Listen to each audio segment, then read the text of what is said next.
Wanita itu terlahir kembali ke masa sebelum neraka dimulai tepat di malam sebelum pernikahannya yang tragis. Dia menemukan fakta pahit, kekasih pujaan hatinya, ternyata main gila dengan adik kandungnya sendiri. Selama ini dia diperlakukan seperti orang buta. Di kehidupan, lalu nyawanya melayang mengenaskan di ujung pedang adiknya, tepat di hari pernikahan. Kali ini dia bersumpah akan merebut kembali segalanya, dan membuat siapapun yang menyakitinya membayar lunas dengan darah. Di tengah badai petir yang mengamuk, gelas hidangan penutup menggelinding jatuh. Cairan coklat muncrat ke segala arah. Brooke, seorang pria berambut pirang ambruk ke lantai kaku tak bernyawa. Wanita itu menatap jasad itu, wajahnya dingin membeku, matanya kosong tanpa emosi. Dengan nada datar, dia memanggil pengawal untuk membuang mayat putra mahkota layaknya sampah. Baru setelah mayat itu diseret, pergi topengnya retak. Tangannya gemetar hebat, tak terkendali, Mengkhianati kepanikan yang membakar batinnya. Demi sang kekasih dia baru saja melakukan dosa besar tanpa berkedip. Tapi secepat kilat, dia mengubur rasa takutnya dan melangkah maju. Di belakangnya terhampar pemandangan neraka. Mayat bergelimpangan di atas sungai darah. Baru saja dia memicu pemberontakan berdarah demi menuruti perintah pria itu. Semua kegilaan ini hanya demi membuat pria itu tersenyum. Kini tahta sudah di depan mata. Memikirkan itu, dia merapikan gaunnya yang kusut, menyeka noda darah di wajah, lalu melangkah mantap menuju istana. Menatap pria yang duduk angkuh, di singgasana jantungnya berdegup kencang. Batinnya berbisik, mulai sekarang dia akan makin mencintaiku, kan? Tapi detik berikutnya, matanya menangkap sosok prajurit yang tewas, mengenaskan di dekatnya tubuhnya tertembus pedang. Pemandangan horor itu membuat keringat dingin mengalir di pelipisnya. Pria itu bertanya dengan suara rendah yang mengintimidasi. Bagaimana hasilnya Pangeran Alfonso sudah dibereskan, jawabnya memaksakan diri tetap tenang. Mendengarnya, pria itu menyeringai lebar. Tawanya menggema mengerikan ke seluruh penjuru istana. Dia menutup mata lalu mengintip lewat celah jari. Ariadne kerja bagus. Mendengar pujian dari pujaan hati senyum akhirnya terukir di wajah Ariadne. Era kita akan segera dimulai, ujar pria itu sambil melangkah mendekat. Begitu debu mereda aku akan menjadikanmu wanita paling mulia di kerajaan ini. Dia menarik Ariadne ke dalam pelukan dan membelai lembut rambutnya. Ariadne menatapnya penuh memuja. Cesare. Dia membalas pelukan itu erat membenamkan wajah di leher Cesare. Baginya, kebahagiaan Cesare adalah segalanya. Asal ada di sisinya, rintangan apapun akan dia libas dalam sekejap mata. 9 tahun berlalu, Cesare sukses melakukan kudeta. Dan kini berkuasa sebagai adipati wali kerajaan Etruskan. Ariadne tetap setia di sisinya mengurus segala urusan istana yang rumit. Meski dia bekerja keras siang malam, layaknya ratu dia tidak pernah dinobatkan menjadi ratu yang sah. Waktu mundur ke 8 tahun lalu di sebuah pesta kerajaan. Para bangsawan menatap sinis ke arah Ariadne yang duduk sendirian sambil berbisik-bisik. Mereka jijik pada asal-usulnya yang dari peternakan dan menganggapnya tak pantas mengatur istana. Saat itu, seorang nyonya bangsawan bergunjing soal pernikahan sang adipati dengan temannya. Dia yakin adipati takkan pernah menikahi Ariadne. Bukan cuma karena dia rakyat jelata, tapi karena dia anak haram. Mendengar hinaan terang-terangan itu, amarah meledak di dada Ariadne. Dia masih menahan diri karena percaya cinta Cesare itu nyata dan dalam. Namun para bangsawan mengungkit rumor lain yang lebih panas. Cesare sebenarnya juga anak haram. Dia bukan sepupu pangeran, melainkan saudara tiri seayah dari hubungan gelap. Seorang wanita tua angkat bicara dengan pedas anak haram adalah hasil hubungan kotor. Dan takkan dapat berkah Tuhan. Adipati Cesare punya darah hina tak pantas jadi raja. Tak terima kekasihnya dihina Ariadne gelap mata. Dia menerjang maju menjambak rambut wanita tua itu dan berteriak murka, tarik ucapanmu. Punya mulut, jangan asal sembur, omong kosong. Koreksi dirimu dan minta maaf sekarang juga. Hina aku sepuasnya, tapi jangan kotori nama Cesare dengan mulut sampahmu di tengah keributan itu. Suara berat terdengar. Ada apa ini? Ariadne menoleh ke sumber suara dan langsung tersenyum lebar penuh harap. Itu Cesare. Namun detik berikutnya, senyum di wajah Ariadne lenyap seketika berganti kebingungan. Cesare mengabaikannya total dan berjalan lurus ke arah wanita tua itu. Dengan sopan, dia membantunya berdiri dan menanyakan keadaannya dengan penuh perhatian. Menyaksikan adegan itu, mata Ariadne terbelalak syok tak percaya. Belum sempat bereaksi, Cesare menghampirinya, mencengkeramnya, dan membentak. Apa yang kau lakukan pada bangsawan pusat? Kau tak tahu aku butuh dukungan massa. Dibandingkan orang sepertimu, desis Cesare, sambil menggertakkan gigi. Wanita itu jauh lebih berguna bagiku. Ariadne hancur mendengar kata-kata itu, tapi Cesare terus mencercanya. karena dianggap tak cukup tenang untuk jadi pendamping wali raja. Saat kau sudah jadi bangsawan yang pantas, Baru aku akan menikahimu. Tanpa menoleh lagi, dia pergi meninggalkan luka menganga di hati Ariadne. Gara-gara ucapan Cesare, Ariadne banting tulang selama 8 tahun lagi. Tapi, total 9 tahun berlalu, dan statusnya tak berubah, hanya sekadar tunangan abadi. walau batinnya menjerit menolak saat malam tiba dan berhadapan dengan Cesare Ariadne, tetap melayaninya dengan patuh bak boneka. Di atas ranjang Cesare membocorkan rencananya untuk melahap sisa-sisa kekuatan putra mahkota Alfonso yang telah digulingkan. Sambil bicara tubuhnya menindih Ariadne dengan intensi yang jelas. Saat menahan sentuhan pria itu, Benaknya merapalkan mantra. Kalau aku berusaha sedikit lagi, Cesare pasti akan menikahiku. Demi itu, dia rela menelan semua rasa sakit ini. Tiba-tiba, Cesare melempar bom waktu omong-omong kandidat ratu adalah Isabella. apa katamu Ariadne ternganga syok berat? Dia mendorong dada Cesare kasar dan menggeram kakak itu istrinya Alfonso. Kau tak bisa menikahi janda yang tak suci. Cesare memotong tajam Isabella tetap suci, bahkan setelah menikah. Jadi, dia sah untuk menikah lagi. Kalau mau kakakmu membusuk di biara seumur hidup, kakakmu itu tidak suci lagi. Ariadne membentak keras. Dia pernah mengandung anak suaminya dan keguguran. Itu fakta. Emosi Cesare langsung meledak, tangannya mencengkeram bahu Ariadne dengan brutal. Benar kata orang musuh wanita adalah wanita lain. Bahkan saudara kandung pun tak ada bedanya. Cengkeramannya makin kencang nyaris meremukkan tulang bahu Ariadne. Lalu dia menghempaskan gadis itu kasar. Wanita benar-benar makhluk menjijikan. Mendengar cacian itu, dunia Ariadne runtuh. Dia hancur lebur dan merintih. Bukankah kau bilang mencintaiku? Dia ganti mencengkeram bahu Cesare putus asa. Bukankah kau janji akan menjadikanku ratumu? Dan kita akan bersama selamanya. Menghadapi histeria itu, mata Cesare justru sedingin es tanpa setitik pun empati. Kau hanyalah wanita penghalang ambisiku, tak ada nilainya sama sekali. Jauh beda dengan Isabella yang agung. Mendengarnya kecurigaan gelap merayap di hati Ariadne. Jangan-jangan kau sudah main gila dengan kakak. Sejak putra mahkota Alfonso masih hidup, Cesare tertawa renyah tawa iblis. Isabella terlahir untuk jadi milikku. Pria terkuat tentu pantas bersanding dengan wanita tercantik, namun nadanya berubah drastis. Saat ayahmu menggantinya denganmu dan mengirimu padaku, kau tahu betapa terhinanya aku. Sialan, dia memaki pelan. Apa kurangnya aku? Pertahanan mental Ariadne. Jebol total mendengar pengakuan itu. Air mata deras membanjiri wajahnya. Melukiskan keputusasaan murni. Maksudmu, aku cuma barang pengganti, cadangan nada Cesare penuh cemoohan. Kata-katanya lebih tajam dari belati. Kau bahkan tak layak jadi pengganti, menatap pria yang telah bersamanya selama 9 tahun. Hati Ariadne rasanya dicacah ribuan pisau. Dia ambruk ke lantai, suaranya, "Parauta demi kau." Aku ikut dalam pemberontakan. Aku bahkan korbankan jari manisku untukmu.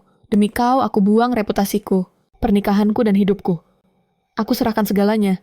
Teriakannya menyayat hati. Begitu kalimat itu usai udara menjadi hening mematikan.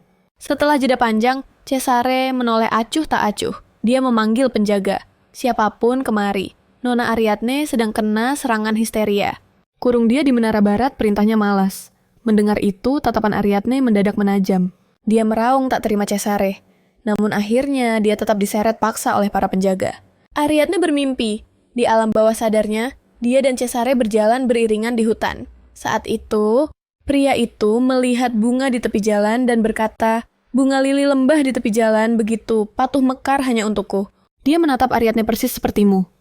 Wajah Ariadne merona malu. Cesare, mimpi itu mendadak putus. Saat terbangun, dia sadar dirinya masih terperangkap di menara barat. Ingatan menghantamnya. Hari ini adalah upacara penobatan Cesare. Di tengah lamunan melodi familiar, menyapa telinganya musik yang dia aransemen sendiri. Tak hanya itu, seluruh upacara itu adalah rancangannya. Panggung megah yang dia siapkan dengan teliti khusus untuk Cesare. Dia yang seharusnya berdiri di sampingnya kini malah... Tepat saat itu, suara wanita terdengar. Bagi bunga lili lembah, yang mekar liar orang takkan pernah menghargainya seperti mawar di rumah kaca. Ariadne mendongak tamunya, ternyata Isabella. Dia terperanjat. "Kenapa kakak datang ke sini? Sedang apa di sini?" tanyanya. Isabella hanya tersenyum tanpa suara. Ariadne langsung menembak. "Apa sebenarnya hubunganmu dengan Cesare?" Wajah Isabella pura-pura tersinggung. "Tegas sekali kau memperlakukan suamiku begitu." Kalimat ini mengingatkan Ariadne pada tragedi 9 tahun silam. Dengan rasa bersalah, dia berkata, "Kalau maksudmu soal Pangeran Alfonso, aku minta maaf padamu." Isabella memiringkan kepala bingung. "Alfonso, lalu menyeringai aneh. Aku bicara soal Cesare bodoh. Apa katamu Ariadne tak percaya telinganya?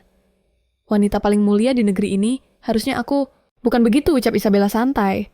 Dia melangkah mendekati Ariadne, nadanya berubah licik. Berani-beraninya kau melangkahiku. Dan bermimpi jadi ratu, harusnya kau sadar diri dan mundur dari posisi tunangan sejak lama. Gara-gara kau namaku jadi tercemar, stigma janda dan punya anak. Bagaimana kau akan tanggung jawab, Isabella? Memiringkan kepala lagi, pasang tampang polos. Kau marah karena ini. Ariadne yang tersentak kaget, realitas menghantamnya keras. Dia berteriak frustrasi. Terus gimana nasib Pangeran Alfonso? Dia itu tulus sayang sama kakak. Ekspresi Isabella datar banget, dingin tanpa emosi. Semua cowok juga manis di depan gue. Kalau gue harus baper sama setiap afeksi mereka, apa bedanya gue sama cewek panggilan? Mendengar nada merendahkan itu, tubuh Ariadne gemetar menahan amarah yang meledak. Jadi, kakak sebenarnya cinta sama Cesare? Tanyanya penuh dendam. Kalau emang cinta, kenapa nggak tunangan sama Cesare dari awal? Bukannya kakak sendiri yang maksa aku buat nikah sama dia dulu. Suaranya makin meninggi. Kenapa baru sekarang ngelakuin ini? Dikonfrontasi begitu Isabella diam sejenak menikmati momen. Lalu dia jawab pelan tapi nyesek. Itu karena dulu Cesare cuma anak haram kaun yang nggak punya masa depan. Dia jongkok mensejajarkan wajahnya dengan Ariadne. Tapi sekarang beda cerita.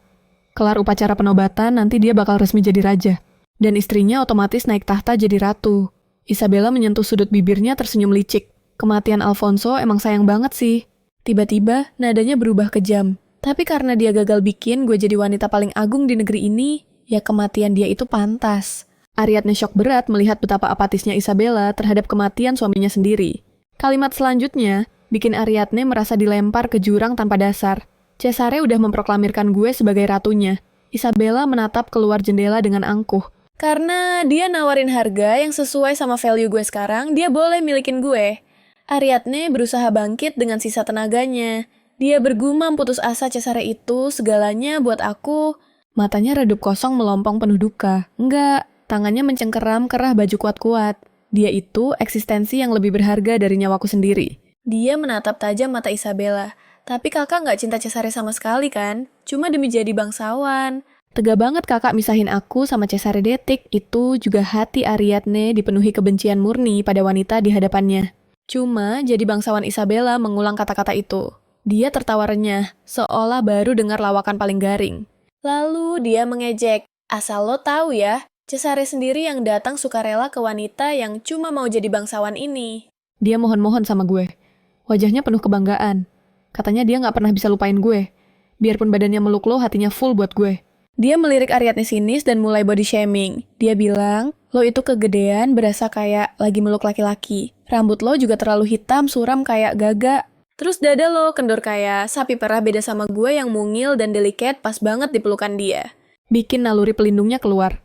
Katanya, rambut emas gue ini suci dan agung kayak malaikat. Tatapannya menusuk jiwa Ariadne. Dia tekan setiap kata. Pernah nggak lo diinginkan segila itu sama seseorang? Mendengar deskripsi brutal itu hati Ariadne langsung jadi abu. Flashback, semua kejadian masa lalu berputar dan sadisnya dia sadar. Semua omongan itu fakta. Melihat reaksi adiknya hancur, Isabella tersenyum tipis. Dia nambahin lagi, pertaruhin nyawa buat cowok itu nggak ada untungnya, Dek.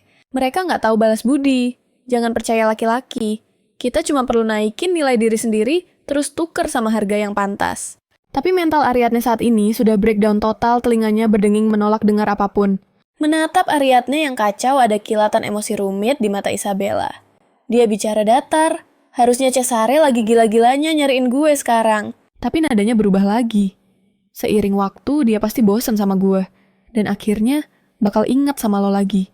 Si babu setia yang jagain dia 14 tahun. Gue gak suka ninggalin jejak masalah, jadi jangan bikin dia terlalu menderita ya.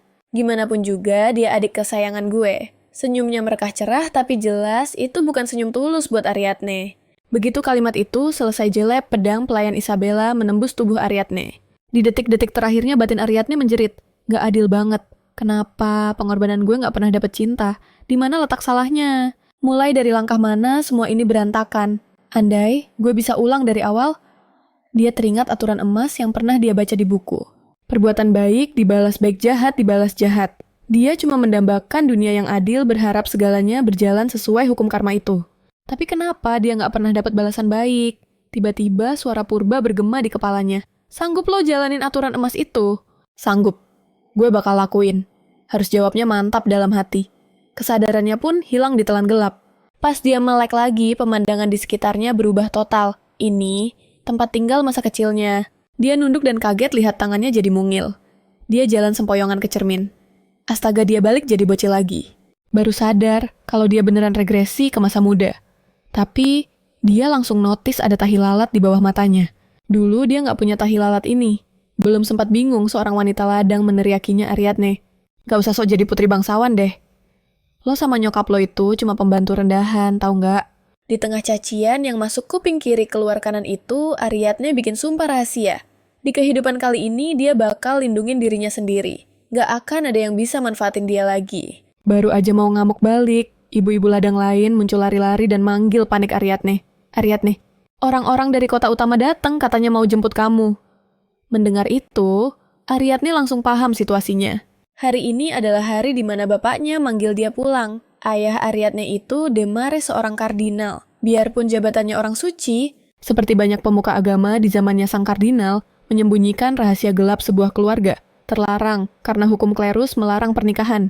Lucrezia wanita bangsawan di sisinya sejatinya hanyalah gundik simpanan. Namun, 3 anak haram, hasil hubungan gelap mereka dibesarkan mewah layaknya pewaris sah yang terhormat.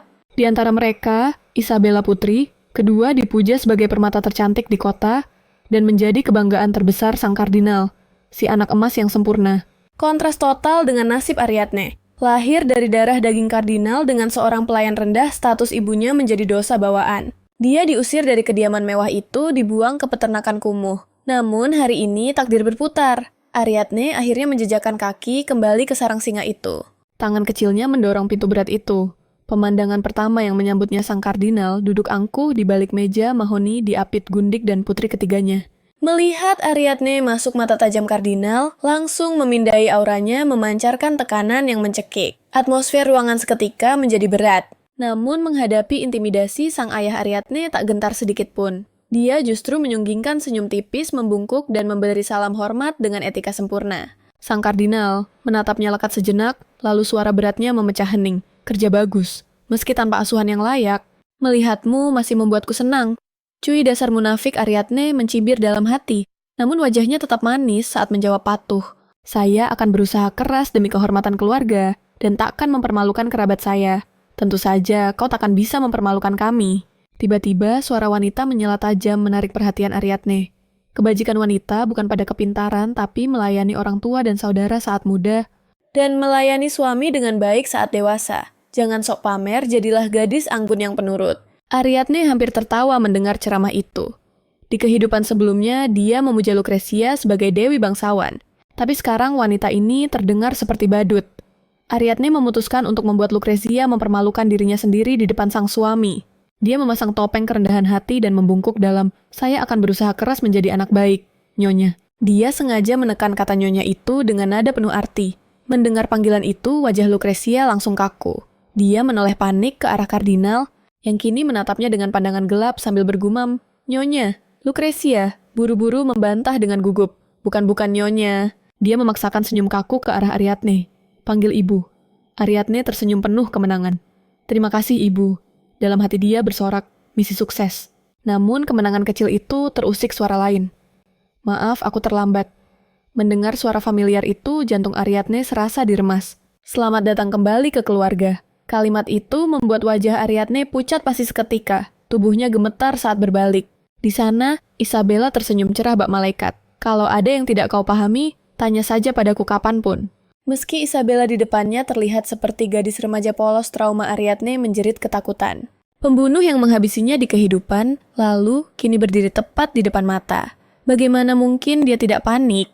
Ariadne menunduk dalam tak berani menatap langsung mata Isabella. Detik ini juga, image kakak sempurna itu runtuh. Dalam hati yang bergemuruh, dia bersumpah, takkan hidup jadi budak penurut lagi seperti dulu.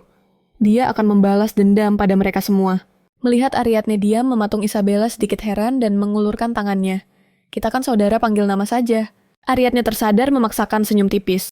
"Terima kasih Isabella." Begitu mereka keluar dari ruangan neraka itu, Lucrezia langsung mendesis mengancam, "Jaga sikapmu." Ariadne membatin dingin. "Aku ngapain? Ini baru permulaan, Nyonya." Dia menghela napas panjang. Tapi drama belum usai. Si bungsu Arabella mulai berulah. Dia menunjuk wajah Ariadne dan berteriak kasar. Kenapa dia harus jadi kakakku? Dia cuma pelayan udik dari peternakan, lahir dari pelayan rendahan. Mendengar hinaan itu, Ariadne berpikir, dulu aku diam saja saat kau tantrum, tapi sekarang aku tahu cara mematahkan mentalmu. Dengan santai dia menatap Arabella dan berkata, kasihan sekali kamu. Tadi kulihat ayah dan ibu cuma punya mata buat Isabella loh. Arabella langsung meledak marah.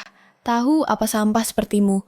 Kau tak tahu apa-apa. Sambil menjerit, dia menerjang mau mendorong Ariadne. Seret Ariadne mengelak gesit membuat dorongan itu melesat lurus ke arah Isabella. Melihat Isabella jatuh dan terluka di tangga Arabella, membatin panik gawat. Sang kardinal yang mendengar keributan langsung keluar kamar dengan wajah garang. Siapa yang berbuat ini, bentaknya. Arabella mengibaskan tangan, panik ayah bukan aku. Tiba-tiba telunjuknya menuding Ariadne. Dia pelakunya Ariadne yang dorong kardinal murka. Baru saja pulang, kau sudah bikin onar. Di belakangnya Arabella tersenyum licik penuh kemenangan. Maafkan saya ayah. Ariadne maju perlahan dengan wajah sedih, saya bawa masalah. Tapi kalimat selanjutnya bikin Arabella skakmat. Kak Isabella terluka karena melindungi saya. Saat Arabella iseng mau mendorong saya. Arabella menjerit histeris bohong. Bukan aku. Kak Isabella nggak nolong dia cuma berdiri di situ. Sebelum Arabella selesai bicara, Ariadne memotong tajam.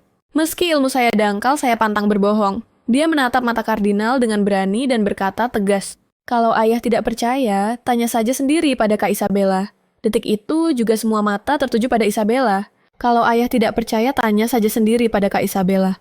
Suasana menegang semua menunggu jawaban sang anak emas. Dari kejauhan, tatapan Ariadne menajam. Ayo mainkan peran terbaikmu, Isabella.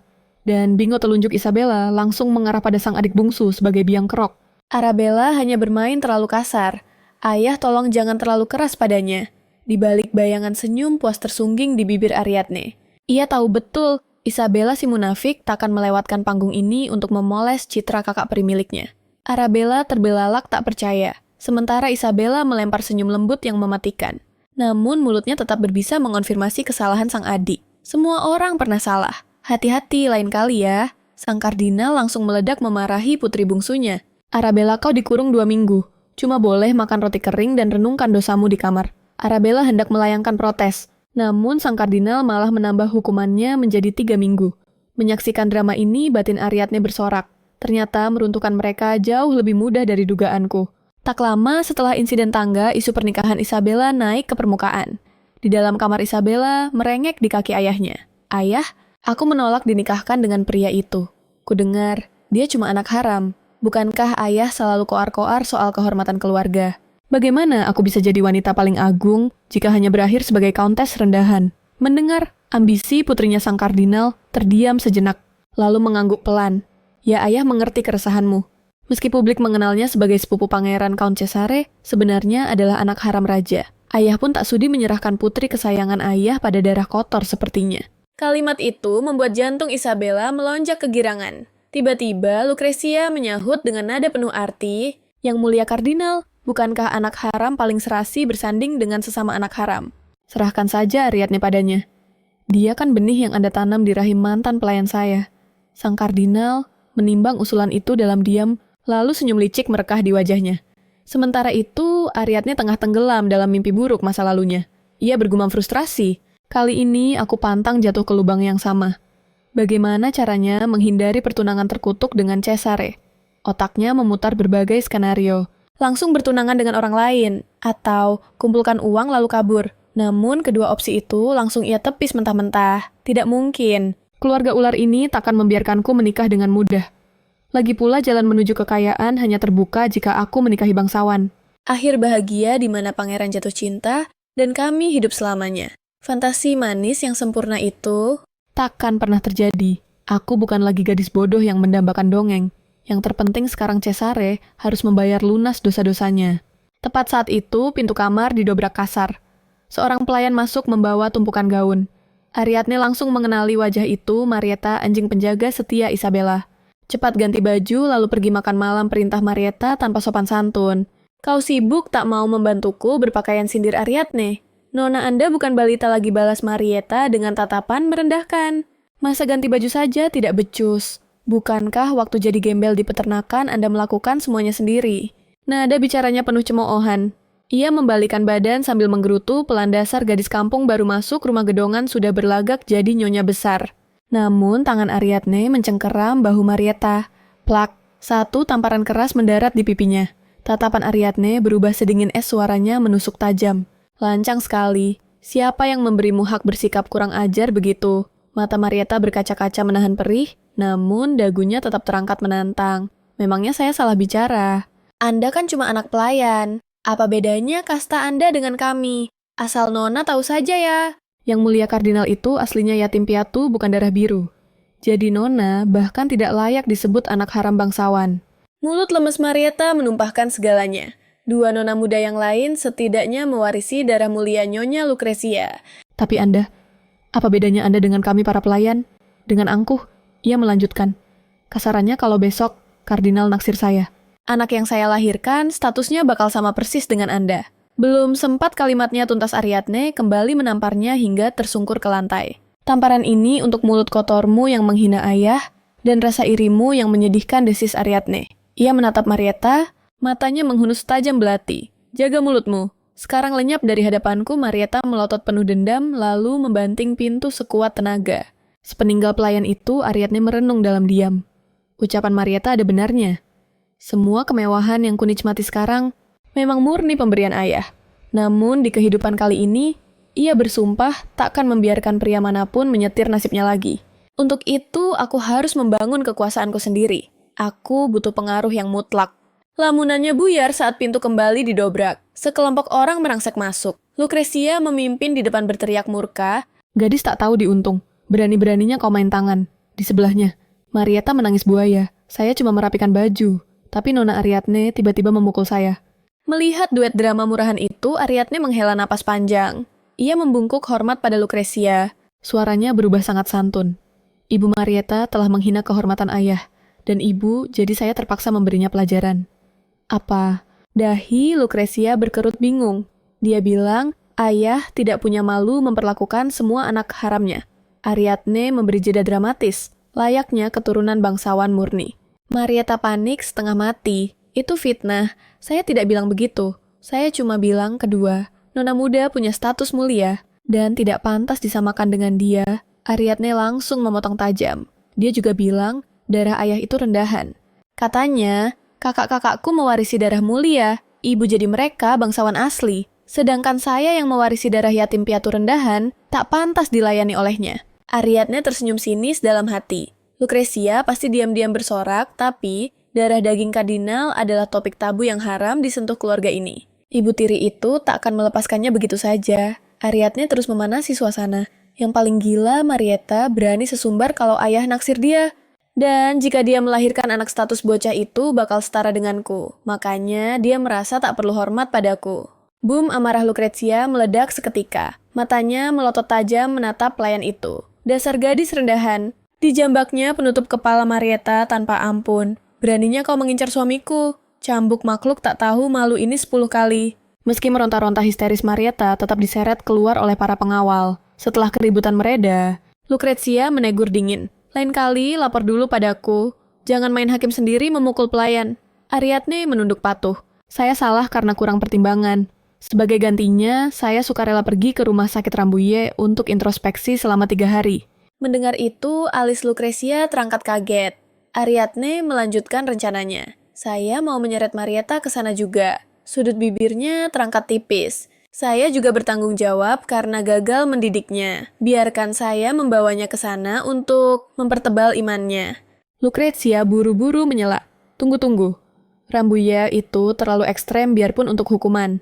Tiba-tiba, Isabella memotong dengan senyum malaikat yang mematikan. 5 hari sepertinya lebih pas kan? Makin lama di sana makin dalam. Introspeksinya bukan Ariadne mendongkol. Dalam hati melihat hukuman diperpanjang seenaknya. Namun ia tetap memaksakan senyum manis. Kakak benar. Kalau begitu, kami akan merenung di sana selama 5 hari. Keputusan final. Ariadne segera menyeret Marietta menuju rumah sakit Rambouillet yang punya reputasi seram. Tempat itu didirikan Ratu Margaret, istri Raja Leo III dengan niat mulia membantu kaum miskin. Tapi sayang anggaran yang turun ke Ratu jauh dari cukup. Akibatnya mereka yang masuk ke sana bukannya sembuh, malah seringkali menjemput ajal dengan tragis. Ariadne dan Marietta melangkah masuk ke ruangan yang sesak oleh orang-orang melarat. Ariadne melirik wajah pelayannya yang pucat pasi. Dan membatin puas, dia lebih ketakutan dari dugaanku. Tiba-tiba, ia memanggil dengan nada ramah yang menipu Marietta. 5 hari ke depan cuma ada aku dan kamu. Isabella takkan bisa melindungimu di sini. Mau lari kemana lagi? Kalau ibu menyuruh cambuk 10 kali, mungkin Isabella masih bisa membelamu. Tapi di tempat ini, Ariadne menghela napas dramatis. Kasihan sekali. Marietta cuma bisa memalingkan wajah frustrasi karena tak bisa membantah. dia tak lagi berani menatap Ariadne. Melihat lawannya kian ciut, Ariadne terkekeh pelan. Sekarang waktunya ke area kumpul pikirnya. Dia harus gerak cepat. Tujuan utama menyeret Marietta ke neraka ini adalah untuk mematahkan mentalnya supaya patuh total.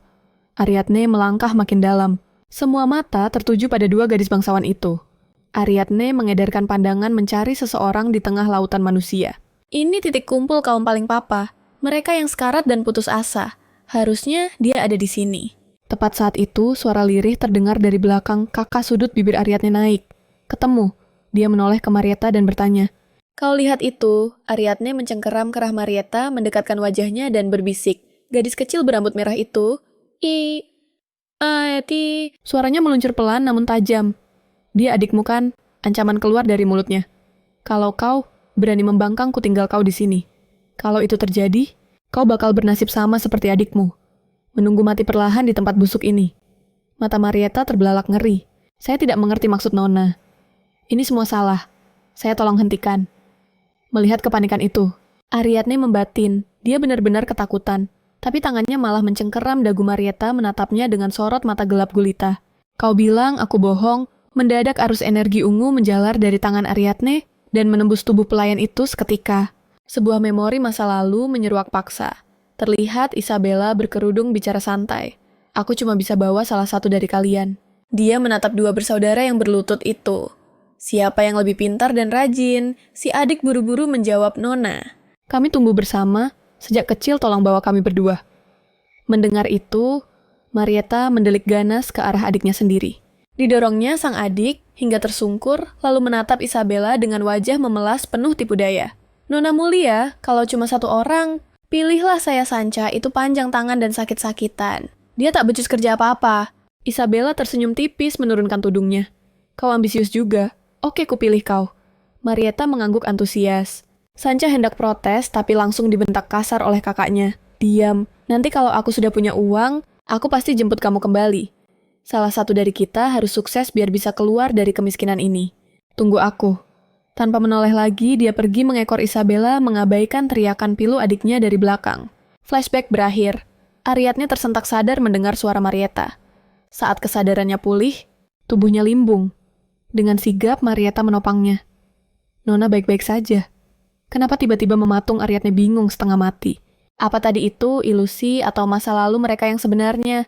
Untuk memastikan kebenaran dia harus tanya Sancha. Ditepisnya tangan Marietta yang menghalangi.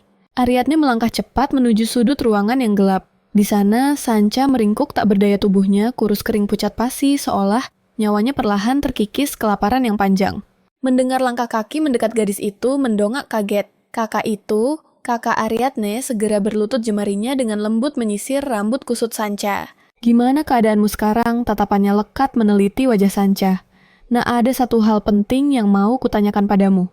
Kamu punya kakak perempuan yang kerja di rumah keluarga bangsawan kaya raya kan? Sancha mengangguk pelan. Ariadne lanjut mendesak.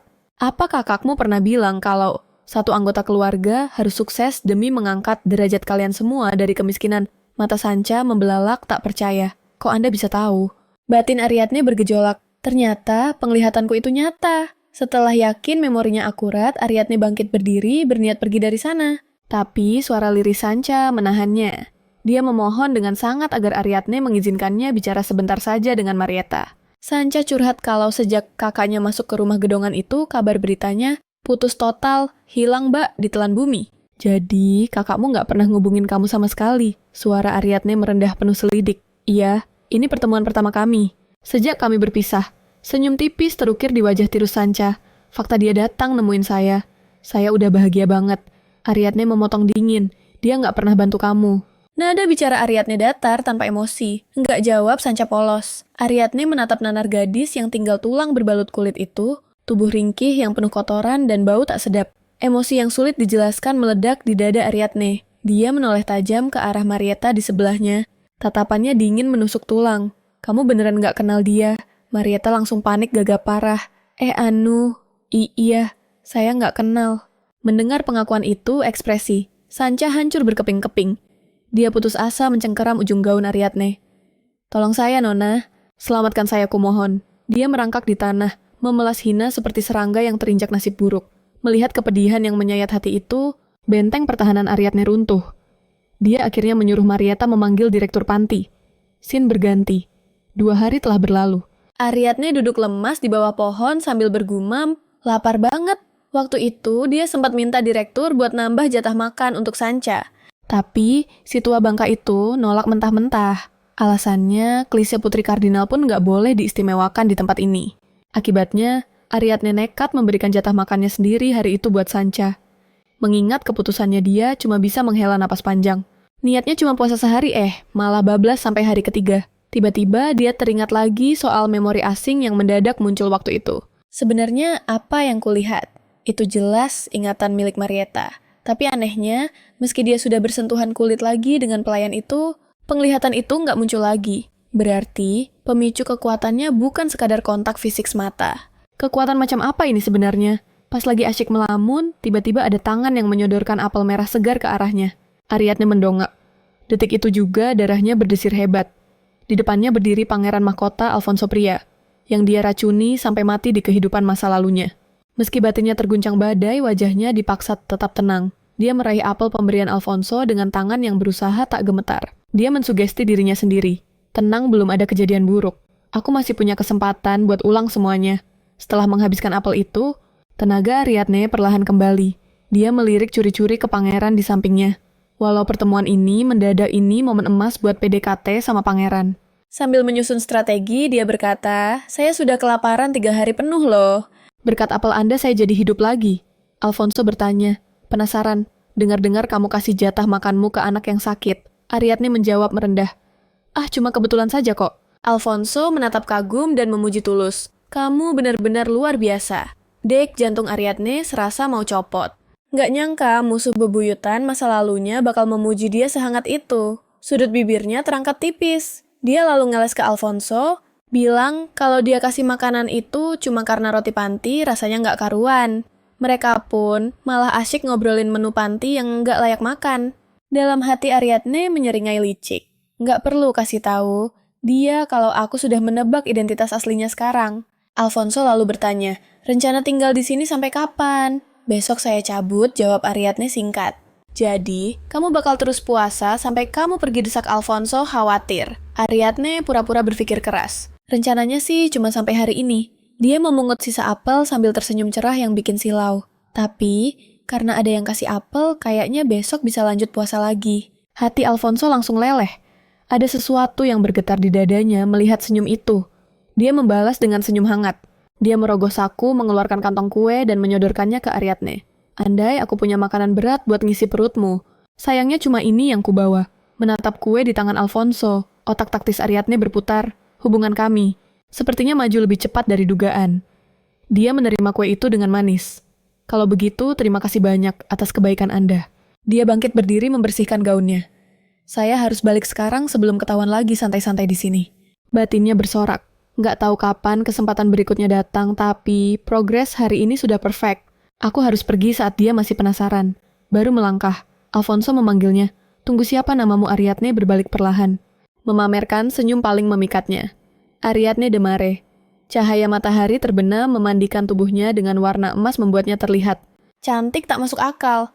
Menatap sosok itu, hati Alfonso diam-diam menyerah jatuh sejatuh-jatuhnya. 5 hari kemudian, Ariadne melangkah, masuk membawa Sancha dari panti asuhan, siap menjelaskan asal-usul gadis itu. Tapi belum sempat bicara, Lucrecia meledak dalam amarah yang membakar ruangan.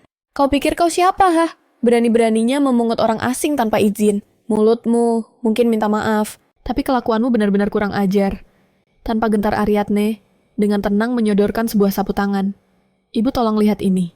Isabella, yang berdiri di dekat situ langsung terbelalak mengenali benda itu. Itu lambang putra mahkota, Alfonso de Carlo. Napasnya tercekat, dia bertanya dengan nada mendesak, "Dari mana kau dapatkan benda ini?" Pancingan berhasil. Ini tepat seperti skenario yang diinginkan Ariadne. Dengan nada datar, ia menjawab, "Saya bertemu Yang Mulia di panti asuhan. Tempat itu dikelola ratu, jadi wajar jika pangeran datang untuk inspeksi mendadak. Saat itu, saya hanya sedang merawat anak ini. Tapi pangeran salah paham mengira saya hendak membawanya ke tempat lain. Beliau justru memuji kemurahan hati Kardinal de Mere, lalu memberikan sapu tangan ini sebagai penghargaan.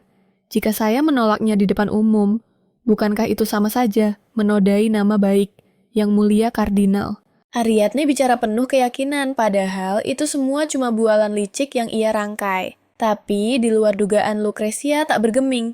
"Maksudmu?" Kau merasa bisa menginjak-injak nyonya rumah ini hanya karena kata-kata pangeran kau, sama sekali tak menghormatiku ya?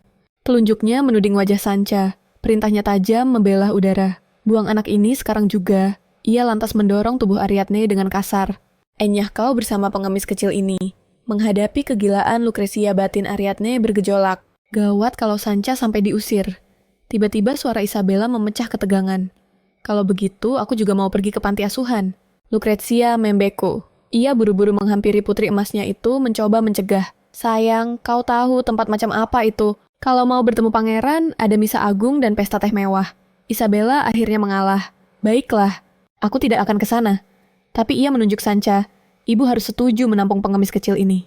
Ia merajuk manja pada ibunya. "Saat aku diundang pesta teh dan bertemu, pangeran, aku butuh bahan obrolan yang menarik kan? Ini semua salah ayah tidak mengenalkanku pada Alfonso. Aku harus cari jalan sendiri." Kata-kata bodoh itu membuat Ariadne tersenyum sinis dalam hati. Berkat kebodohan Isabella, jalannya jadi mulus. Selanjutnya, tinggal menjadikan Sancha pelayan rumah, lalu menariknya jadi asisten pribadiku. Namun, plot twist terjadi. Isabella tiba-tiba menyambar sapu tangan itu dari tangan Ariadne. "Benda ini aku yang simpan." Ia tersenyum tipis penuh kemenangan, lalu berbalik pergi membiarkan tangan Ariadne menggantung hampa di udara. Ariadne mengepalkan tangan menahan amarah yang mendidih. Rasa putus asa menyergap batinnya. Masih persis sama seperti kehidupan lamaku. Apakah aku takdirnya tidak boleh memiliki apapun? Selamanya membiarkan orang lain merampas milikku. Tiba-tiba Sancha. Yang ada di belakangnya bersuara Nona, "Terima kasih banyak, sudah menyelamatkan saya." Tatapannya tajam, suaranya teguh tanpa keraguan. "Saya pasti akan membalas kebaikan ini." Mendengarnya, hati Ariadne bergetar hebat. Ia membelai lembut rambut Sancha dan berbisik lirih, "Terima kasih." Beberapa hari kemudian, Lucretia dan Isabella menerima undangan resmi dari ratu untuk masuk ke istana. Ibu dan anak itu kegirangan, bukan main yakin kalau kehormatan ini didapat berkat kecantikan Isabella yang memukau. Melihat dua wanita yang sedang di atas angin itu, Ariadne hanya bisa geleng-geleng kepala dalam hati. Ia bertanya-tanya. Di kehidupan lalu istana tidak pernah mengundang mereka kan? Ia membuka pintu kamar dan mendapati Marietta serta Sancha sudah menunggu. Nyonya memerintahkan Nona bersiap-siap. Marietta tampak tak sabaran, tapi Sancha dengan antusias melapor. Istana mengirim kereta jemputan. Kereta itu datang khusus untuk menjemput Nona Ariadne ke istana. Otak Ariadne berputar cepat. Sepertinya, aku bakal satu rombongan dengan Lucretia dan putrinya. Matanya melirik gaun di atas kasur, dan sebuah rencana licik langsung terbentuk di benaknya. Ia mendekati Sancha membungkuk sedikit dengan nada jahil. "Ayo, kita main dandan-dandanan." Sesampainya di istana, misa yang dipimpin ratu pun dimulai secara resmi. Berdasarkan kitab suci, Santo Isaak, sang martir, melakukan 2 kali pengorbanan besar. Pada pengorbanan pertama, ia mati dalam kesepian dikutuk oleh semua orang. Namun, sebuah mukjizat terjadi, membangkitkannya kembali dari kematian. Setelah itu, demi menahan murka ilahi yang hendak menghancurkan dunia, ia mempersembahkan pengorbanan kedua. Barulah saat itu manusia mulai memuja dan mengagungkan Santo Isaak. Meski para bangsawan San Carlo lebih suka misa tentang pengorbanan kedua yang heroik, upacara hari ini justru membahas pengorbanan pertama yang kelam, dan seluruhnya dilantunkan dalam bahasa Galicia, bahasa Ibu Ratu Margaret. Melirik Lucretia dan putrinya, yang tampak gelisah di sebelahnya Ariadne membatin. Mereka pasti buta sama sekali. Lucretia tidak punya pendidikan formal, dan Isabella baru saja mulai belajar bahasa Galicia. Saat itu, pandangannya tertuju pada sosok wanita di barisan depan.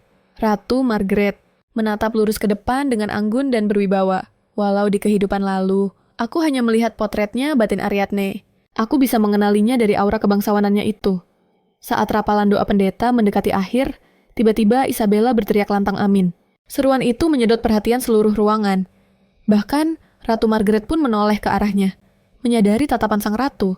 Isabella memamerkan senyum yang ia anggap paling manis. Tanpa peduli bisik-bisik di sekitarnya, ia tetap percaya diri dengan kebodohannya sendiri. Lucrecia langsung cari muka. Saya sangat bahagia. Yang Mulia mengatur khotbah tentang pengorbanan martir Isaac.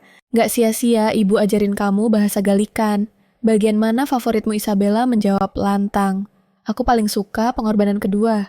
Ariadne tepuk jidat dalam hati. Kelihatan banget kakaknya cuma ngerti kata pengorbanan. Tapi Isabella malah makin pede ngoceh. Pas martir Isaac, mati semua warga keluar dan nangis kejer. Mereka semua meratapi pengorbanannya. Pasti mengharukan banget detik itu juga hening. Satu ruangan natap sinis ilfil sama omongan dangkal barusan. Ariadne nggak tahan lihat kebodohan ini. Kalau dibiarin reputasi keluarga kardinal bisa hancur lebur dan jadi bahan tertawaan. Ariadne langsung memotong di momen yang pas. Yang paling saya kagumi adalah keberaniannya. Yang ditunjukkan martir Isaac ucapnya penuh penghayatan. Sebelum ajal beliau pasti juga merasakan takut. Jawaban cerdas yang langsung bikin semua orang kagum. Pujian mengalir buat hati mulia dan iman Ariadne. Lihat respon positif itu, Ariadne akhirnya bisa napas lega. Tiba-tiba Dayang Ratu maju mengambil alih mempersilakan para tamu pindah ke ruang tamu. Untuk menikmati hidangan. Ratu Margaret menatap Ariadne lekat-lekat tampak berpikir. Putri kedua ini ternyata paham bahasa Galikan. Ariadne mengekor ke ruang tamu. Sang ratu menyambut mereka. Ini pasti keluarga Kardinal de Mare. Menjelang misa agung, saya ingin bertemu kalian semua. Silakan duduk. Begitu mereka bertiga duduk manis. Seorang wanita memuji gaun Isabella. Ariadne kenal dia. Itu Countess Marquez, orang yang dulu menghina status anak haram Cesare. Di kehidupan sebelumnya, si Countess bertanya penasaran. Di butik mana gaun ini dijahit?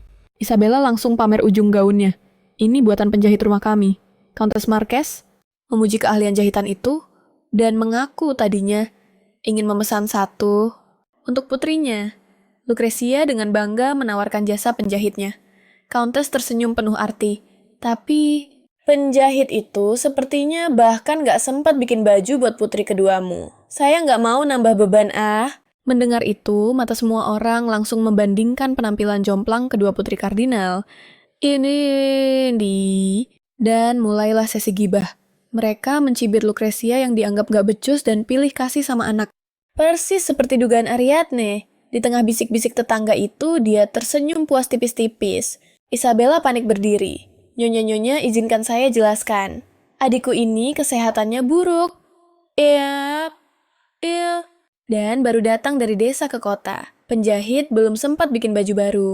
Dia pura-pura rangkul mesra Ariadne. Karena badannya kecil, saya kasih baju bekas saya. Biasa kan kakak adik tukaran baju? Dia mengelus tangan Ariadne. Sambil senyum manis, saya sengaja pilih model sederhana ini sesuai selera saya. Gak nyangka malah bikin salah paham. Tangannya mencengkeram kuat, nadanya mengancam, iya kan? Di Ariadne paham kode itu. Trik murahan, tapi oke, kita mainkan sandiwaranya sekarang. Dia balas meremas tangan Isabella dan tersenyum. Iya kak, gaun ini malah terlalu bagus buat aku. Sambil bicara, dia berdiri memamerkan gaunnya, tapi tak sengaja menyingkap rok dalam yang kucel dan kotor. Sontak seluruh tamu syok berat. Gosip makin panas. Ada yang curiga Ariadne pakai baju pelayan. Kesimpulannya, bulat, Putri Kardinal de Mare diperlakukan lebih rendah dari pembantu. Seorang nyonya langsung menembak Isabella. Bukankah kamu bilang itu baju bekasmu? Isabella mati kutu. Di momen krusial ini, Ratu memberi isyarat diam. Tatapannya dingin ke arah Isabella. Rok dalam itu, apa kamu pernah pakai? Juga ditembak pertanyaan Ratu Margaret Isabella. Gemetar tak bisa jawab. Melihat reaksi itu, Ratu paham dan berkata datar, cukup, bawa putri sulungmu pergi nyonya.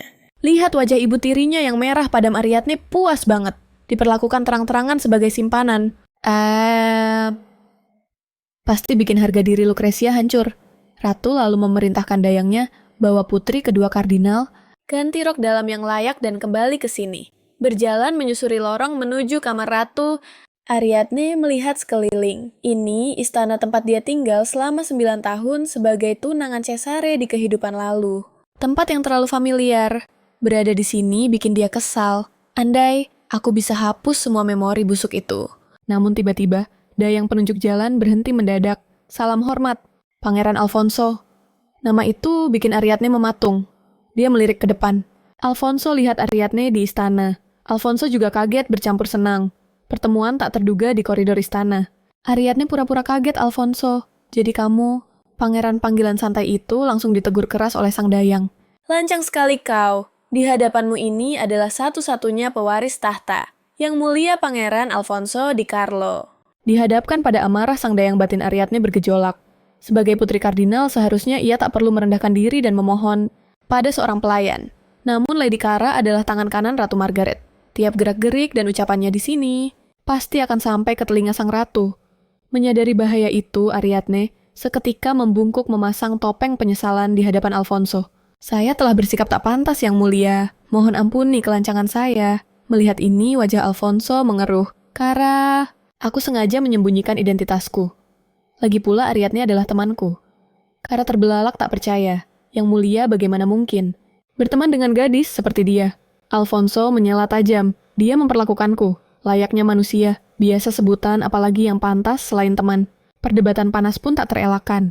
Mengamati wajah cemberut Alfonso Ariadne, membatin geli benar-benar remaja yang labil. Menangkap tatapan Ariadne, senyum lembut terbit di bibir sang pangeran. Memanfaatkan kelengahan Cara, tiba-tiba saja ia menyambar tangan gadis itu. Ia menariknya berlari ke tempat terbuka. Saat langkah mereka terhenti, pandangan keduanya serentak terkunci pada jemari yang saling bertaut. Panik Alfonso melepaskan genggamannya. Melihat rona merah, menjalar di pipi sang pangeran, naluri iseng Ariadne bangkit. Reaksimu berlebihan sekali, Yang Mulia. Namun Alfonso tampak tak suka dengan panggilan formal itu. Kalau kau terus memanggilku, Yang Mulia. Apa gunanya kita kabur berdua? Ariadne tersenyum memikat. Kalau begitu, ayo kita buat nama rahasia. Alfonso terperangah, bukan nama asliku. Kau mau memberiku julukan, percaya diri sekali kau ini. Ariadne mengibaskan tangan santai. Kalau aku memanggil nama aslimu, orang-orang bakal tahu kau pangeran kan? Menatap keraguan Alfonso, Ariadne tersenyum licik dalam hati. Bagi remaja yang haus akan kesetaraan tawaran untuk memiliki rahasia berdua adalah godaan yang mustahil ditolak. Benar saja Alfonso luluh. Mereka pun mulai sibuk meracik nama samaran. Setelah usulannya ditolak, berkali-kali kesabaran Ariadne menipis. Tanpa babi bu, ia meraih telapak tangan Alfonso. Jemarinya menari lembut di atas kulit pemuda itu. Bagaimana kalau... Dia terpesona oleh senyum Ariadne yang menyilaukan. Alfonso memberanikan diri membuka hati. Ada yang belum kuceritakan pada mulirihnya. Sebenarnya, undangan Ibu Ratu hari ini kemungkinan besar karena ulahku. Aku bercerita padanya soal pertemuan kita di rumah sakit. Nada suaranya syarat kekecewaan. Kemanapun kakiku melangkah, siapapun yang kutemui, semua harus dilaporkan padanya. Apalagi, kali ini menyangkut seorang gadis. Mendengar curahan hati itu, Ariadne sedikit tersentak. Kupikir dia pangeran periang tanpa beban. Tak kusangka dia sangat sadar akan sangkar emas yang mengurungnya. Menarik, lamunannya buyar saat Alfonso melanjutkan. Aku tahu ibu melakukannya demi kebaikanku. Tapi kadang... Belum sempat kalimat itu utuh. Alfonso mengalihkan pembicaraan. Kenapa aku jadi curhat begini? Ayo bahas hal lain. Namun tangan Ariadne bergerak spontan membelai lembut rambut sang pangeran. Tatapannya melembut. Pasti berat bagimu. Ia lantas menarik tangannya kembali. Lady Cara pasti sedang mencariku. Yang Mulia Ratu masih harus memberikan gaun ganti untukku. Sampai jumpa. Gadis itu pun berbalik meninggalkan jejak langkahnya. Sepeninggal Ariadne. Alfonso terpaku di tempat memutar ulang kenangan barusan meresapi sisa kehangatan sentuhan itu. Jantungnya berdegup kencang, wajahnya memanas seketika. Sementara itu, kediaman kardinal berubah menjadi neraka. Lucrecia mengamuk membanting vas bunga hingga hancur berkeping-keping. Teriakannya menggema. Beraninya dia memperlakukanku seperti simpanan murahan di depan orang banyak. Orang asing rendahan, berani menghina kaum Etruskan. Bocah galikan, sialan perang. Satu vas lagi menjadi korban amarahnya. Tepat saat itu, Ariadne melangkah masuk. Disambut pemandangan lantai yang penuh beling. Begitu melihat sosok Ariadne moncong meriam Lucrecia berputar arah. Gaun tidur itu, kau sengaja melakukannya. Hah, Ariadne membatin dingin. Insting wanita bodoh ini tajam juga. Namun wajahnya tetap memasang topeng polos. Seraya menyangkal. Sama sekali tidak, ibu. Aku benar-benar hanya memiliki satu pakaian itu. Lucrecia mendengus tak percaya sedikit pun. Dan langsung memerintahkan pelayan menggeledah koper Ariadne. Namun, gadis itu tetap tenang, karena perangkap telah ia siapkan dengan sempurna. Ia justru tak sabar melihat wajah ibu tirinya itu mati kutu. Tiba-tiba Marietta melangkah maju. Nyonya saya tahu pelakunya. Jantung Ariadne mencelos seketika. Sial, aku lupa menyuruh Marietta tutup mulut. Detik berikutnya, telunjuk Marietta mengarah pada Sancha. Dia, pelakunya Sancha, menatap Ariadne dengan tatapan horor. Lucrezia menerjang menjambak rambut Sancha dengan brutal. Jadi, kau yang mencuri gaun itu, Sancha berusaha membela diri. Namun, Marietta langsung mengeluarkan barang bukti mematikan segala penyangkalan. Menyaksikan drama itu, batin Ariadne bergolak. Aku memang lolos dari tuduhan mempermalukan ibu, tapi melihat Sancha disiksa sekejam itu, perasaan campur aduk menghantam dadanya. Tiba-tiba rasa sakit yang menusuk menyerang kepalanya. Jari jemarinya pun membengkak tanpa sebab. Suara purba itu kembali bergema di kepalanya. Kau meratap karena dikhianati, namun kini kau mengkhianati orang lain demi ambisimu sendiri. Ariadne menggeleng kuat menahan nyeri tak mengerti asal suara itu. Sementara di sudut ruangan tangan Lucrezia telah menggenggam sebuah anak panah tajam. Pisau itu melesat ke arah Sancha. Tunggu, teriak Ariadne panik. Namun terlambat detik berikutnya, krasis darah muncrat kemana-mana. Sancha membeku tapi rasa sakit itu tak kunjung datang saat menoleh matanya terbelalak. Ariadne, dia menjadikan tubuhnya sendiri sebagai tameng. Luka memanjang menganga di punggung Ariadne. Nona Anda baik-baik saja, suaranya bergetar hebat. Tapi Ariadne cuma berbisik lirih. Katakan saja yang sebenarnya. Aku kan sudah bilang. Belum sempat kalimatnya tuntas Sancha mencengkeram erat tangannya. Dengan mata berkaca-kaca, dia menggeleng panik, menolak mentah-mentah rencana itu. Ariadne tertegun. Gak nyangka pelayan ini malah nekat melindunginya sampai segininya. Di sebelah mereka, Lucrezia murka bukan main. Berani-beraninya kalian menipuku, tangannya melayang siap menampar wajah Ariadne. Tepat di detik kritis, Kardinal pulang. Melihat kekacauan di depannya, dia membentak. Kenapa rumah ini hancur begini? Lucrezia langsung ngegas playing victim. Kenapa baru pulang sekarang? Kamu tahu nggak sih neraka apa yang aku lewati hari ini? Perang mulut pecah. Ariadne gercep menarik Sancha naik ke lantai atas. Masuk kamar dia masa bodoh, sama rasa perih yang menyayat punggungnya. Dia langsung menodong Sancha. Kenapa nggak jujur aja? Kenapa? Ini semua salahku kan, desaknya. Sancha terdiam sejenak lalu tersenyum tulus karena Nona sudah menyelamatkan nyawaku. Anda penyelamat saya. Hutang budi ini pasti saya bayar. Mulai sekarang saya ada di pihak Nona selamanya. Kalimat itu menohok hati Ariadne. Tanpa sadar air matanya menetes. Seumur hidup baru kali ini ada orang yang benar-benar berdiri membelanya. Tapi dia, tangisnya pecah dalam diam. Batinnya menjerit. Sancha, aku membawamu ke sini cuma buat alat tahu. Bukan karena baik hati. Tapi, kenapa kamu tulus banget begini? Perasaan bersalah meledak Ariadne langsung memeluk erat pelayannya itu. Maafkan aku, Isaknya. Mulai detik ini aku bakal melindungimu. Dan Marietta, gak bakal kulepaskan dia semudah itu. Janji gak ada yang boleh mengancam kita lagi. Suaranya tegas. Pelukan itu mengunci ikatan batin mereka saling menyalurkan kekuatan. Ikatan mereka kini tak terpatahkan. Beberapa hari berlalu damai. Ariadne mengusap-usap jarinya flashback ke kejadian gila itu. Dia masih bingung apa yang sebenarnya terjadi. Sancha yang melihat gelagat itu langsung menegur. Nona, jangan digaruk terus, bekas gigitan serangganya nanti infeksi loh. Tapi Ariadne malah menyodorkan jarinya. Lihat deh, jariku agak membesar nggak sih? Hah, mana ada jari bengkak tiba-tiba jadi panjang semalam. Sancha mikir majikannya halu. Tapi Ariadne masih curiga. Lagi asyik mikir dia melirik jam. Gawat, kelas sebentar lagi mulai. Dia pamit kilat ke Sancha dan lari terbirit-birit. Anehnya langkahnya terasa ringan dan happy banget. Punya Sancha bikin dia nggak merasa sendirian lagi di dunia kejam ini. Dia tersenyum licik. Habis kelas, aku bakal nempel terus sama Sancha. Tiba-tiba suara obrolan serius memecah lamunannya. Harus banget kita menampung anak itu. Ariadne mengintip. Lucrezia lagi diskusi panas sama Kardinal. Jelas topik utamanya adalah nasib sial Ariadne. Lalu terdengar suara dingin Kardinal. Kalau kamu nggak tahan sama dia, kita nikahkan saja dia sama Count Cesare secepatnya. Boom, Ariadne langsung paham kenapa Kardinal nggak mau menikahkan Isabella sama Cesare. Nilai jual Isabella terlalu premium. Bagi si Kardinal, mata duitan membuang Isabella ke Cesare itu rugi bandar. Isabella itu aset emas, dididik dipoles dan dimanja. Tujuannya cuma satu, biar harganya makin melambung tinggi. Lalu ditukar sama kekuasaan di masa depan. Di mata tua bangka itu, jodoh paling pas buat Isabella cuma satu putra mahkota. Alfonso pewaris takhta Ariadne menyeringai. Oke, kalau ambisimu menjadikan Isabella putri mahkota. Karena nilainya tinggi, aku cuma perlu melampaui harga jual Isabella. Atau kalau perlu, aku hancurkan saja nilai pasarnya sampai minus. Dengan tekad membara, dia menata ekspresi dan melangkah masuk kelas. Sapaan manis meluncur ke wanita berambut merah. "Selamat siang, Lady Romani." Dia bicara pakai bahasa Galikan super fasih. "Maaf, mengganggu. Silakan lanjutkan pelajarannya." Aksen sempurnanya bikin Isabella dan adiknya melongo kaget. Lady Romani menatap takjub. "Pelafalanmu sempurna sekali. Belajar di mana Ariadne ngeles santai, bilang kalau teman masa kecilnya ada yang bisa bahasa Galikan. Dulu saya buta tata bahasa. Tapi setelah belajar dari Anda, rasanya otak saya langsung encer." Dia menunduk merendah. "Ini semua berkat ajaran hebat Anda." Lady Romani langsung berbunga-bunga. Pujian pun meluncur deras. "Bukan cuma bahasanya yang indah.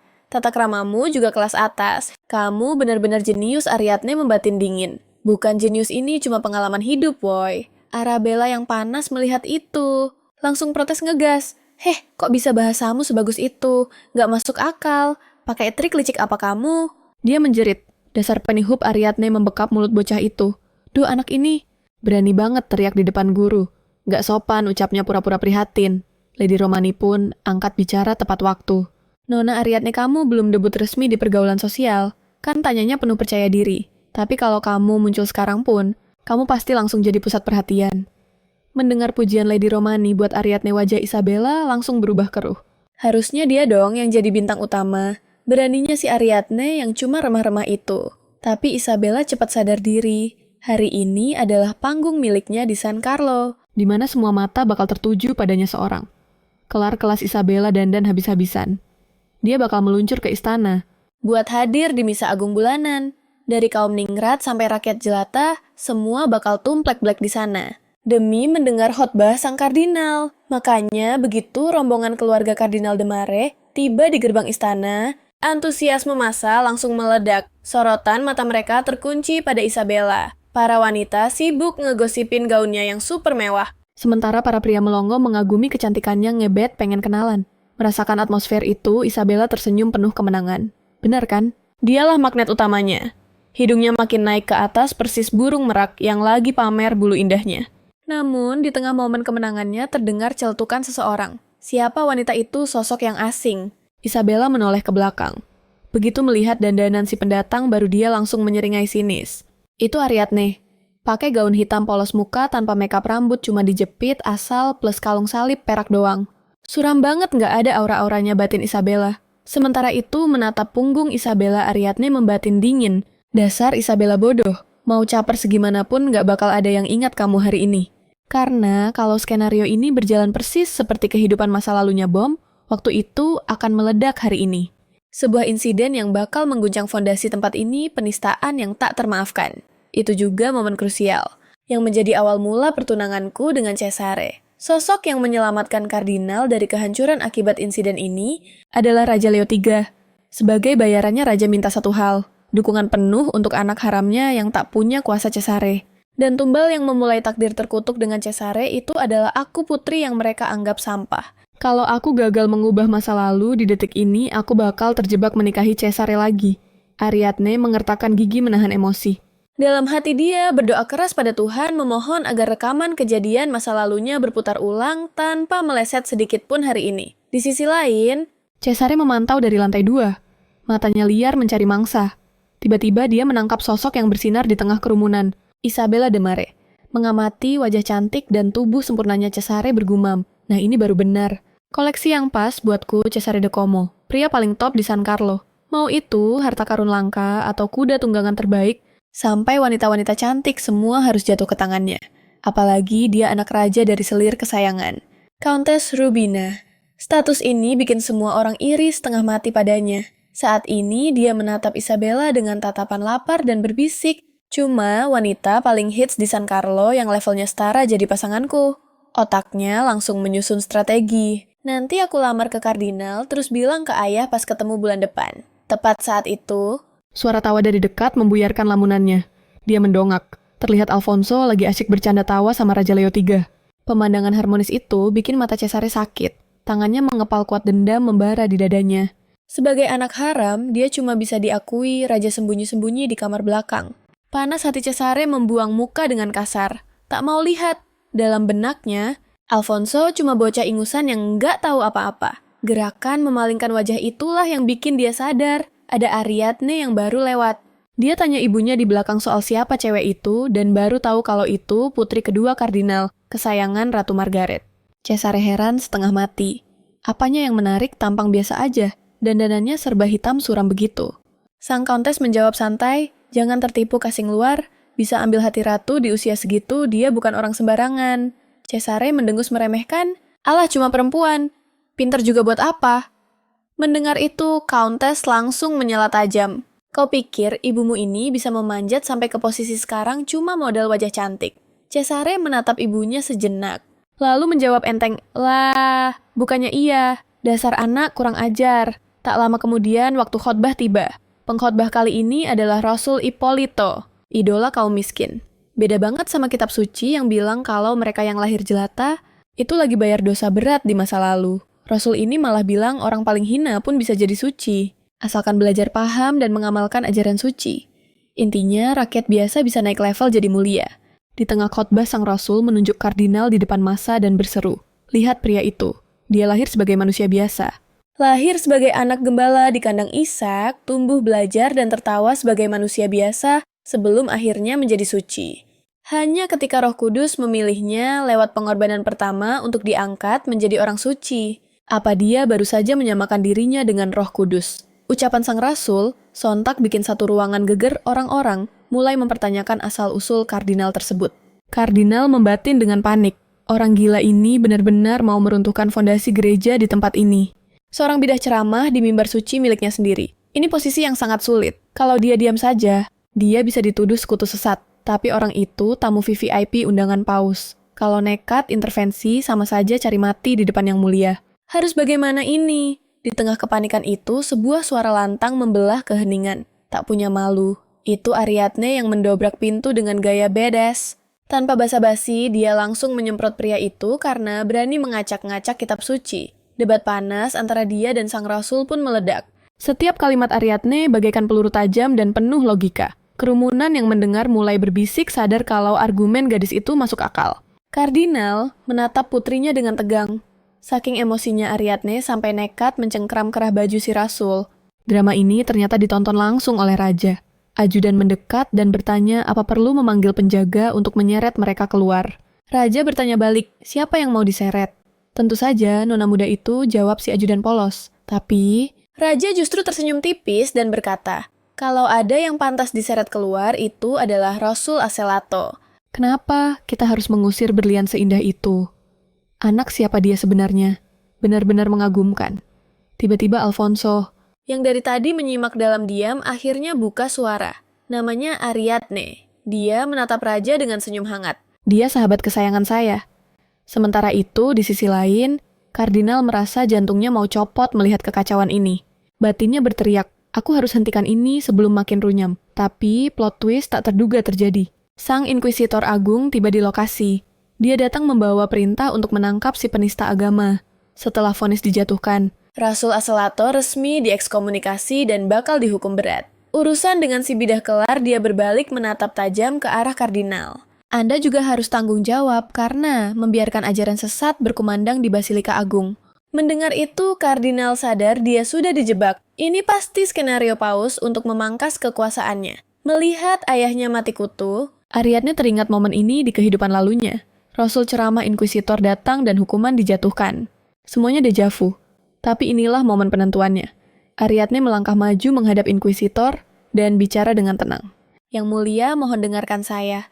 Anda dari keluarga mana sampai berani ikut campur urusan ini dengan begitu lancang? Inkuisitor menuntut Ariadne memperkenalkan diri. Saya putri kedua kardinal. Ayah saya tidak pernah mendukung mantan rasul itu.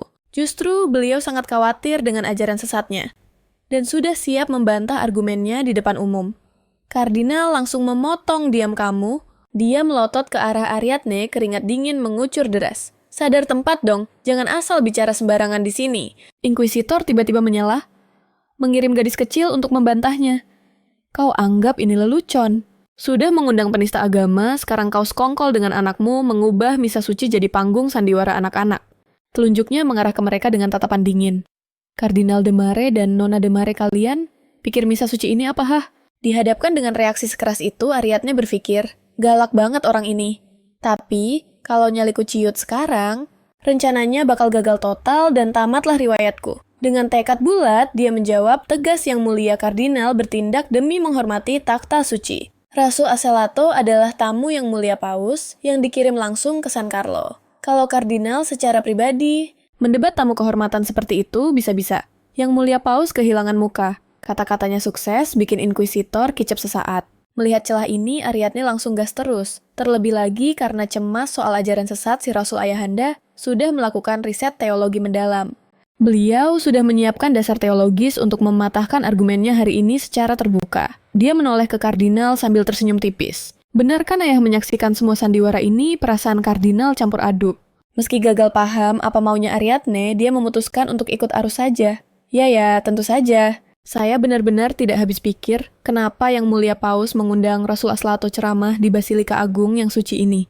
Ariadne menimpali dengan pas. Yang Mulia Paus pasti tertipu sesaat oleh kelicikan si bidah.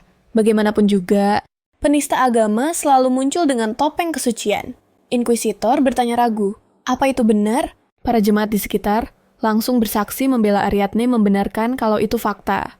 Semua orang memuji pengetahuan teologinya. Mereka menobatkannya sebagai pahlawan San Carlo. Melihat dukungan massa inkuisitor, kehabisan kata-kata dan akhirnya angkat kaki. Ariadne diam-diam menghela napas lega. Hari ini dia bukan cuma membuktikan nilainya di mata sang ayah, tapi juga menghancurkan alasan pertunangannya dengan Cesare. Yes, di kehidupan kali ini dia tidak perlu menikah dengan si brengsek Cesare. Pasca misa di ruang audiensi istana, suasana hati raja sedang sangat bagus dan terus-terusan memuji Ariadne. Dia memerintahkan pelayan untuk memberi hadiah. Sambil mengelus jenggotnya raja, memutuskan untuk menganugerahkan sesuatu padanya. Heart of the Azure Sea safir langka dengan warna biru samudra terdalam yang menghipnotis siapa saja. Karena pesonanya yang membius dan legenda yang menyelimutinya permata ini jadi holy grail bagi para kolektor. Obsesi murni. Dan tentu saja ini benda yang paling diidamkan Countess Lubina. Sang raja tersenyum penuh arti saat memikirkannya. Lubina selalu menginginkan ini. Bukankah begitu? Jika aku berikan pada putri kedua kardinal, saat dia menikah, nanti dia pasti membawanya sebagai mahar. Benarkan maksud yang mulia? Tanya pelayan dengan nada ragu. Raja bergumam licik, aku ingin anak itu menikah dengan Cesare. Sementara itu, di kediaman kardinal, suasana di ruang kerja menegang. Dari mana kau dapat pemikiran-pemikiran itu? Tanyanya tajam. Ariadne menjawab santai. Saya membaca buku-buku ayah untuk membunuh waktu. Kardinal sontak berbalik. Kau mempelajari semua ini sendirian, batinnya berteriak. Mustahil anak seusianya bisa memahami materi seberat ini hanya lewat otodidak. Ariadne sudah memprediksi reaksi ini. Dengan tenang, dia membedah 2 kitab teologi yang telah dipelajarinya. Berdasarkan ingatan kehidupan masa lalunya, 2 buku ini bakal jadi bacaan wajib kaum bangsawan. Dalam beberapa tahun lagi, setelah mendengar analisis Ariadne yang tajam, tatapan kardinal berubah total. Dia melihat potensi. Dia berbalik dan berkata datar, aku sedang mendalami teologi bersama para pendeta di Basilika Agung belakangan ini. Kau mau ikut Ariadne menolak dengan cepat? Tidak, ayah. Ilmu saya masih dangkal. Saya tidak pantas hadir di sana. Dia tidak boleh membuka kartu asnya sekarang. Dia memohon dengan senyum manis. Saya hanya minta izin belajar di rumah. Dan bertanya pada ayah, jika ada yang membingungkan. Kardinal mengangguk setuju. Baiklah, kau boleh pergi. Ariadne menghela napas lega sembunyi-sembunyi. Lebih mulus dari dugaan. Baru saja dia hendak melangkah, pergi suara kardinal menghentikannya. Dia berbalik dengan panik jantungnya berdegup kencang. Apa dia masih curiga? Namun pria itu hanya menatapnya sunyi, lalu berkata, terima kasih atas kerja kerasmu. Adegan berpindah ke kediaman Countess yang mewah namun dingin. Countess Lubina mencecar putranya. Sudah dengar soal putri kedua. Kardinal Cesare tak menjawab, sibuk menenggak gelas anggurnya. Melihat putranya tenggelam dalam kemewahan dan alkohol, kekecewaan Countess meledak. Dia mulai menceramahi Cesare. Kau harus pilih pasangan yang dicintai rakyat. Ingat takhta itu takdirmu. Cesare tertawa sinis, ibu. Sadarlah, posisi itu milik Alfonso. Mana mungkin aku bisa merebut takhta, Countess membentak tajam. Mulai lagi merengek seperti bayi. Bukankah selalu kukatakan ayahmu mencintaimu? Mendengar ini, kendali diri Cesare putus. Dia bangkit kasar menantang ibunya. Kalau dia begitu mencintaiku, kenapa dia cuma memberiku gelar bangsawan istana? Tanpa wilayah kekuasaan dan cuma gelar, Count rendahan kemarahan Countess Lubina memuncak. Dia menyambar piala anggur. Prang. Gelas itu hancur menghantam dinding di belakang Cesare. Suaranya merendah mengerikan. Kau keluar dari rahimku. Siapa yang memberimu nyali membentakku? Dia mencengkeram kerah Cesare, menariknya mendekat dan mendesis Kau. Akan. Jadi, Raja. Dia melepaskannya berbalik dan berkata, Ku dengar yang mulia berencana memberikan Heart of the Azure Sea pada gadis itu. Dia menatap Cesare tajam. Tahu kenapa aku sangat menginginkannya? Cesare menjawab, Acuh tak acuh aku tahu. Aku tahu, gara-gara omongan peramalmu itu. Countess menyeringai lebar tepat. Dia bilang, siapapun yang memiliki Heart of the Azure Sea akan menjadi raja. Aku menjadi wanita raja, dan kau menjadi putra raja. Setiap ramalan orang itu selalu jadi kenyataan. Dia berjalan mendekati Cesare mengetuk dada putranya dengan telunjuk. Semuanya demi kau. Pergi dan bawakan Heart of the Azure Sea itu untukku. Beberapa hari kemudian, undangan istana mendarat di tangan Ariadne. Dia tiba di gerbang istana tepat waktu. Sebelum masuk, kardinal mewanti-wanti agar dia menjaga lisan dan perbuatan jangan sampai cari masalah. Menatap kereta kuda yang menjauh, Ariadne membatin. Tak kusangka, dia mau repot-repot mengantarku langsung. Berjalan menyusuri koridor istana, pikirannya melayang ratu memanggil untuk memujiku atas nama raja. Niat awalnya cuma menghindari pertunangan dengan Cesare. Tak kusangka malah jadi bola salju sebesar ini. Terlarut dalam lamunan matanya, tertumbuk pada pantulan dirinya di cermin dinding. Melihat gaunnya yang sederhana, dia bergumam, bukankah ini terlalu polos? Setangkai bunga saja, pasti bisa bikin lebih hidup. Saat itu juga, sebuah taman di samping koridor mencuri perhatiannya.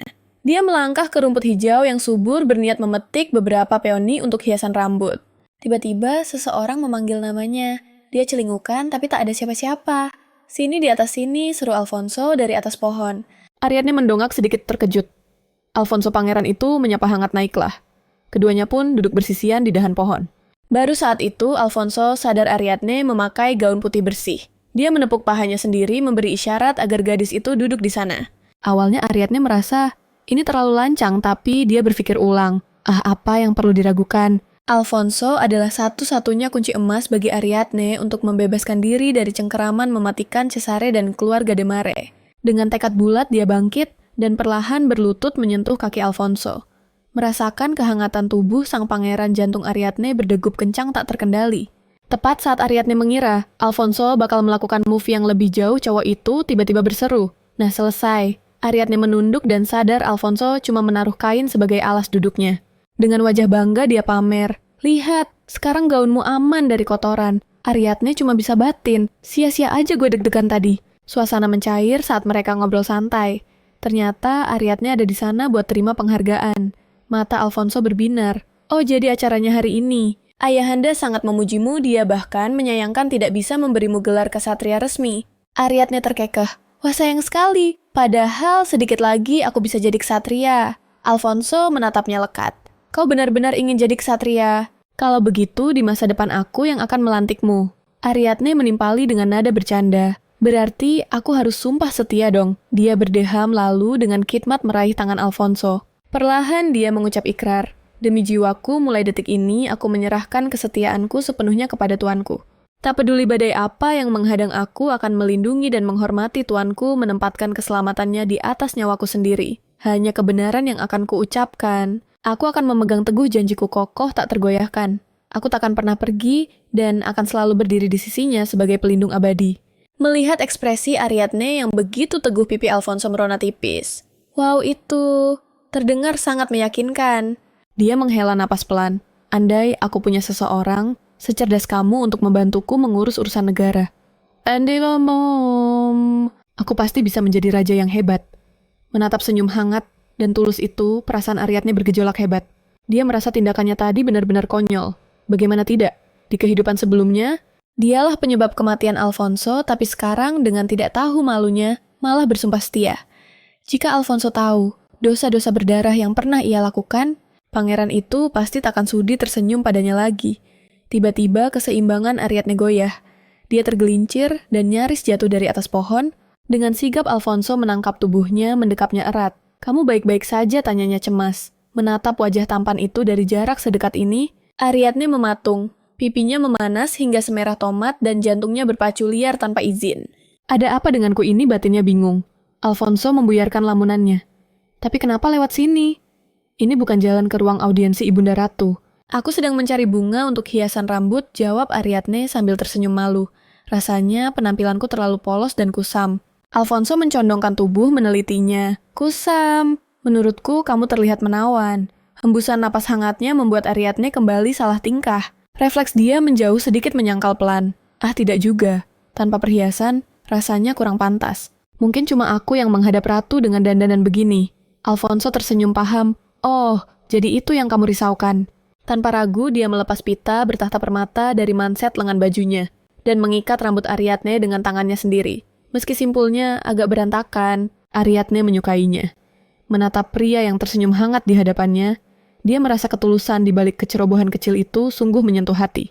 Alfonso, terima kasih, ucapnya tulus. Tak lama kemudian, Ariadne sudah berdiri di istana ratu untuk menerima penghargaan. Usai upacara, Ratu Margaret memanggil lembut, "Mendekatlah, nak." Ratu mengangkat sebuah kotak perhiasan seraya menghela napas halus. "Saya tak menyangka Yang Mulia Raja akan memberikan ini padamu. Bolehkah saya tahu?" Isinya, tanya Ariadne waspada. 50 keping emas ducat, satu kotak perhiasan pilihanku sendiri, dan permata jantung laut biru. Mendengar nama hadiah terakhir itu, mata Ariadne terbelalak. Seketika dia menjatuhkan diri berlutut hingga menimbulkan suara keras. "Ampun, Yang Mulia. Saya sama sekali tidak berani menerima hadiah ini. Mohon pertimbangkan kembali." Ruangan itu langsung gempar. Tak ada yang habis pikir kenapa dia menolak kehormatan sebesar itu. Saraf Ariadne menegang. Dia tahu betul bagi orang lain, jantung laut biru adalah pusaka keluarga dan kehormatan tertinggi. Tapi baginya saat ini benda itu tak lebih dari vonis mati. Siapapun yang menginginkan permata itu pasti akan memburu nyawanya. Ratu menengahi tepat pada waktunya. "Saya mengerti ketakutanmu, namun ini adalah titah langsung dari Yang Mulia Raja.